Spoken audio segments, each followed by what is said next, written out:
This is part 2. If you have not seen part 1, click in the description. It should be the first link or the eye icon in the top, wherever I'm pointing. I hope this is the right way.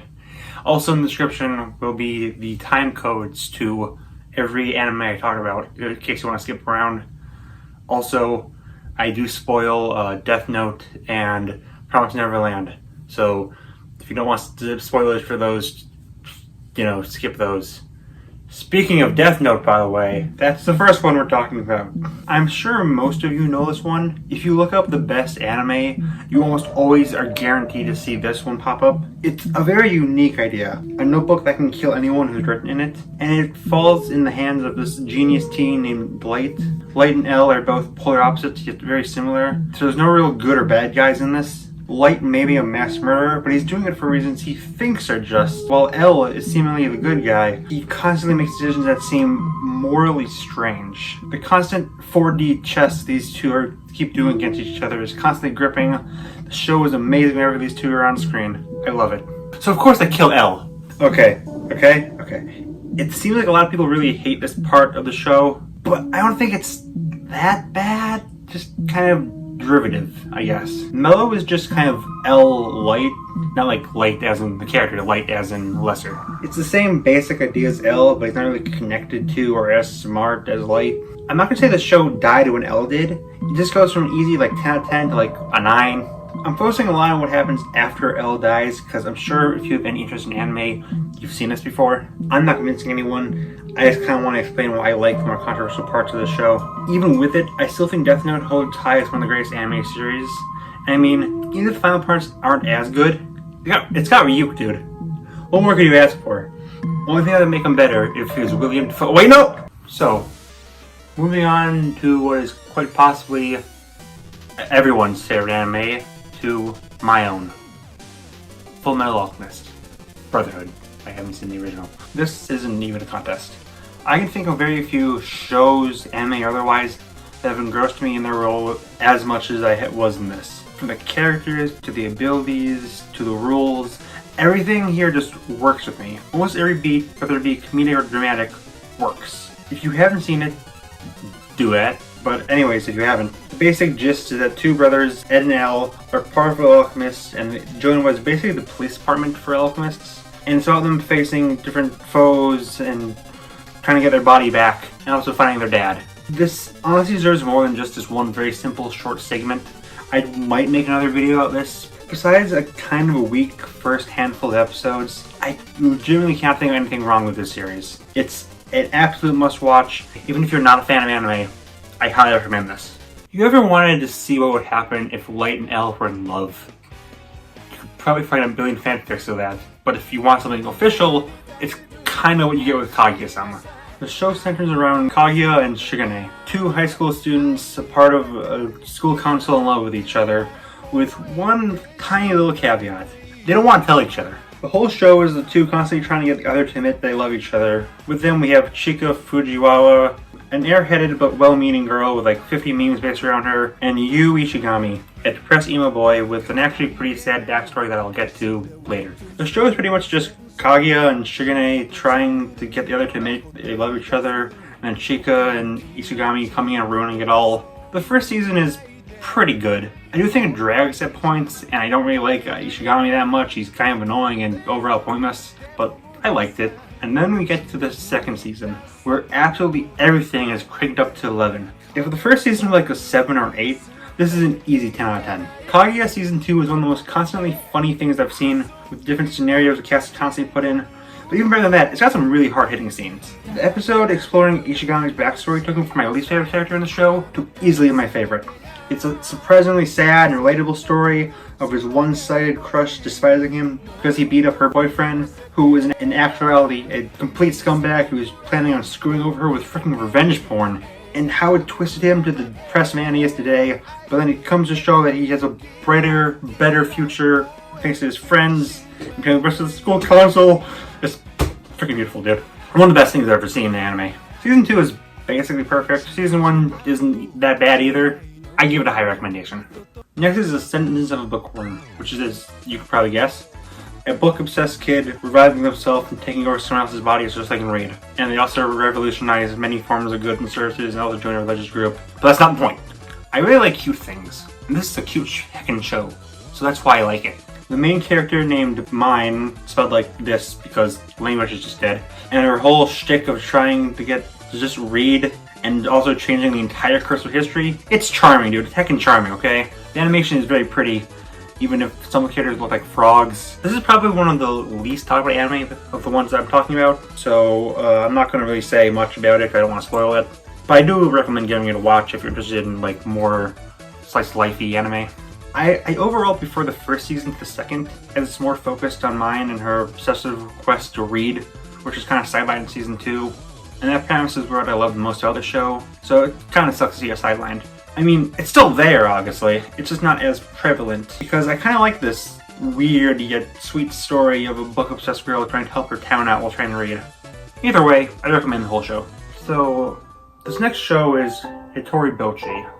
And my I guess you could say relationship with this show is strange, to say the least. The anime came out in 2019, I saw it in 2020, but I feel like this is something I've been watching for a really long time. The show is about Bocchi, a girl with crippling anxiety who's given an ultimatum by her best friend. Make friends with every single person in her class, or they won't be friends anymore. What a great friend! But actually though, this show and I have a special connection. Bocchi's quest to make friends despite her social anxiety reminds me a lot of my experiences in middle school. Or as I call it, the worst 3 years of my life. This is far too personal for me to talk about here, but I just had an awful experience in middle school, and one of the biggest hang-ups with it was I, without any exaggeration whatsoever, had no friends whatsoever. I had trouble making friends because I was way too socially awkward to make them. But now I look at myself, not only have I improved in social skills, middle school me would never make a YouTube channel, just flat out. That's putting myself out way too much. But nowadays I have several very strong friend groups, and this show about a socially awkward anime girl made me realize this all. This is just a me thing, really. Like, it's kind of like how some people connected to Madoka Magica, well, I couldn't really. I don't think many people will get the same reaction from the show that I do. But for making me feel just so unbelievably happy about myself and how far I came since middle school, Hitorii Bocchi always hold a special place in my heart. Mob Psycho 100 is a series about Shigeru Kaguya, or Mob, which I'm going to call him because it's easier to say.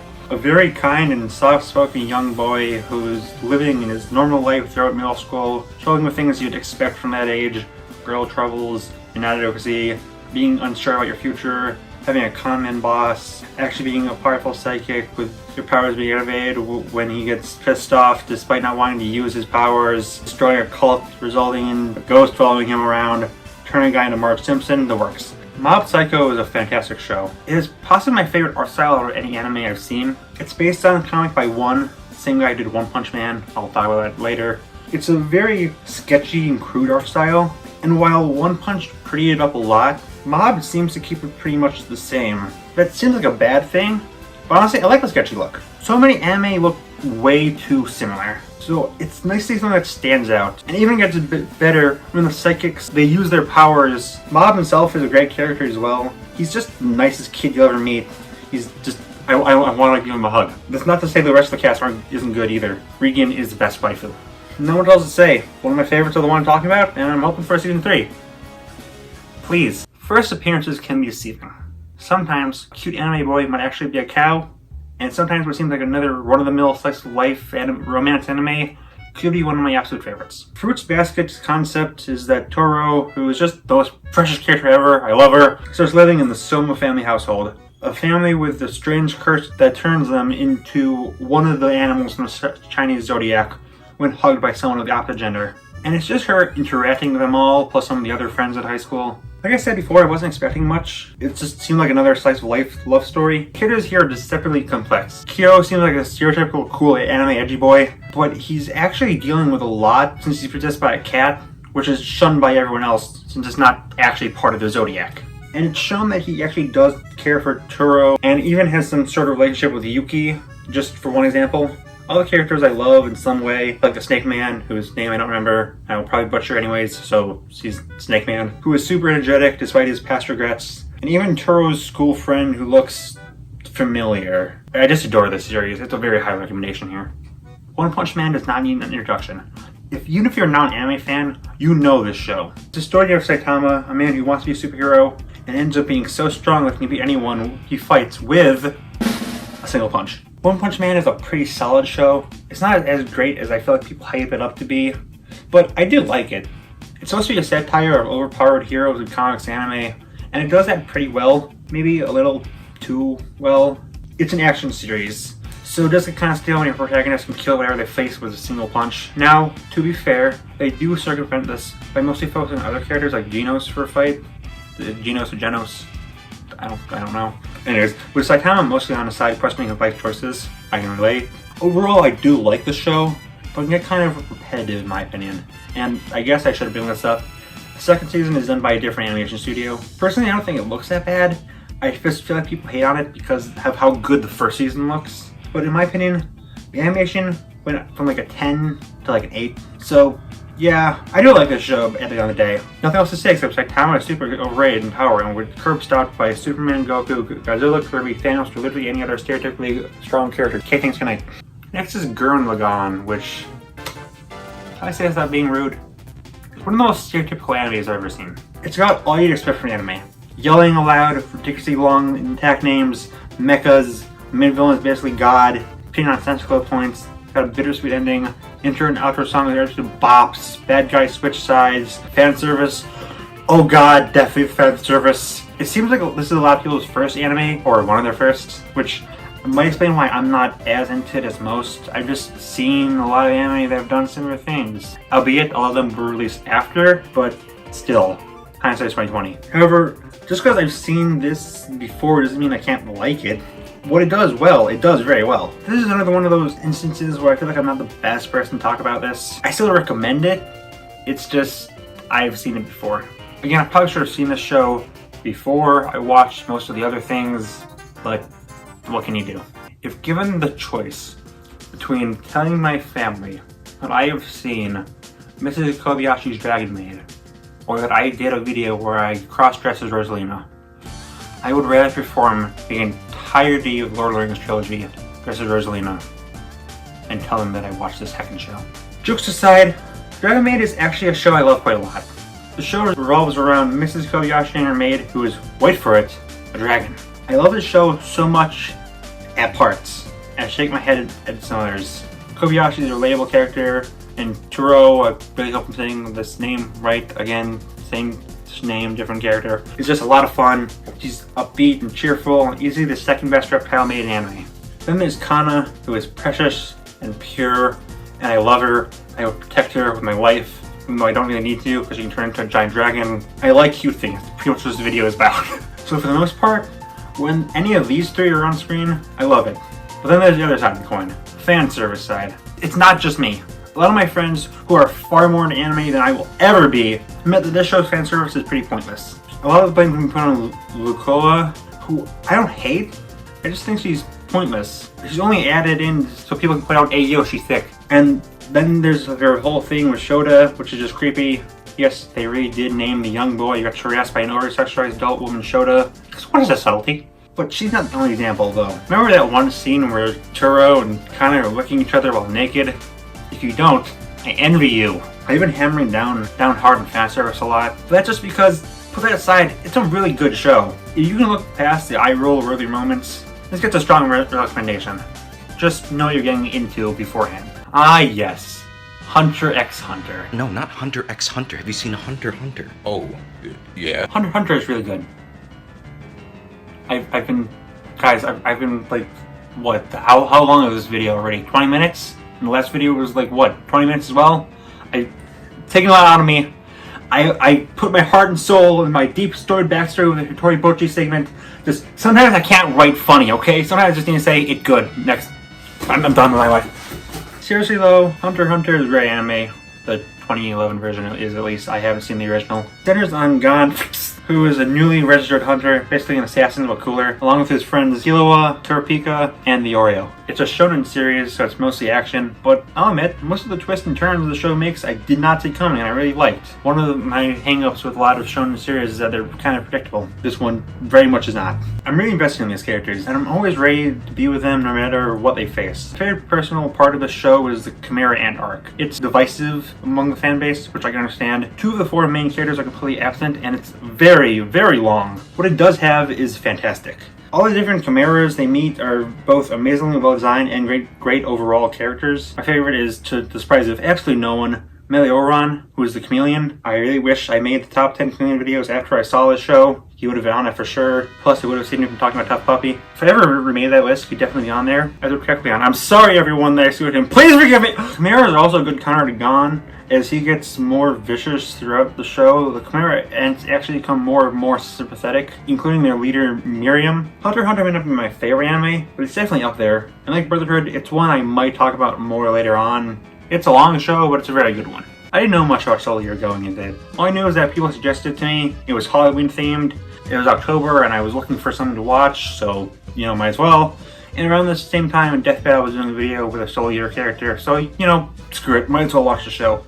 Soul Eater gave me a really bad first impression. I thought Black Star was annoying, the fan service was annoying, Death to Kid's whole OCD stick got it old real fast. I thought I was going to hate this, but as it went on, I found myself enjoying it quite a lot. The problems with the first couple episodes calmed down a lot, and while it's not perfect, there's still a lot of story problems and whatnot. Like, why is this Spider-Woman thing? She is completely pointless. But besides that, the action humor was done much better than the beginning. And I also brought in Krona, who was a character I mentioned earlier in the Death Battle episode, and is my favorite part of the series. I mean, they have depression, anxiety, trouble making friends, evil demon living out of them. What more could you ask for? Well, they're my favorite member of the cast. The rest aren't that bad either. I wrote her up to Black Star and Kid, since the thing that annoyed me about them was majorly torn down. So yeah, Hierarchy Star, but I enjoy it every time. It's something that's great for Halloween time, which is pointless for a recommendation since I'm releasing this in January, but shut up, it's not that counts. And finally, the final show I'm going to talk about in this series is The Promised Neverland, my absolute favorite show about child murder. It centers around 3 kids, Emma, Norman, and Ray, who all live in orphanage with their caretakers Isabella and Crone. Things seem pretty normal until one day some of the kids find out that these caretakers are actually basically raising them as pigs for slaughter, as they'll eventually be shipped off and killed by demons. The show is basically the kids trying to find a way to escape from their home before the time comes where they're shipped out to the demons as well. Very similar to Death Note, you see the inner thoughts and thought processes of all the characters and how they're constantly all several steps ahead of the others. This show never once lost my interest throughout the entire time of watching it. It's a psychological horror series at the bottom of it. It does as well a lot of the most beloved movies in this genre even do. Isabella the caretaker is one of my absolute favorite villains. How she does seem to actually have some sort of care for the children, but it's still so twisted in her ways and actions. The way it seems that both the kids and the caretakers are constantly one-upping each other always keeps me on the edge of my seat. I never know where it's going to go or what the characters are going to do, but it always felt natural. It's super dark. I mean, it is about offering children to demons after all. What were you expecting? But it's still a very gripping story, and I cannot wait for season 2. And there we go. That's the end of it. That is every anime that I've seen at the point that I wrote the script. I have obviously seen a lot more. I will post them on screen right now. These are what I've seen. If you want me to do another video, I might. I'm not sure. But yeah, these are what I've seen since, writing the script. Originally, I was going to do a top 10 list or something like that, but I kind of figured I don't really have enough anime knowledge to warrant that. So that's why we have this ridiculously long 2-parter video. But if I had to do a top 5 list right now, it would be number 5, Promised Neverland, number 4, Fruit Baskets, number 3, Mob Psycho 100, number 2, Hitorii Bocchi, and number 1, FullMetal Alchemist Brotherhood. And number 0, you have Curly with the Gang, yeah, baby! Curly, yeah, best anime, 6 minute immunity, motherfucking F-Gear Dragoon is best way to forever. Curly, the one! I got you! No! I missed something. I missed freaking Mob Psycho 100. Mother fricker, freaking frick.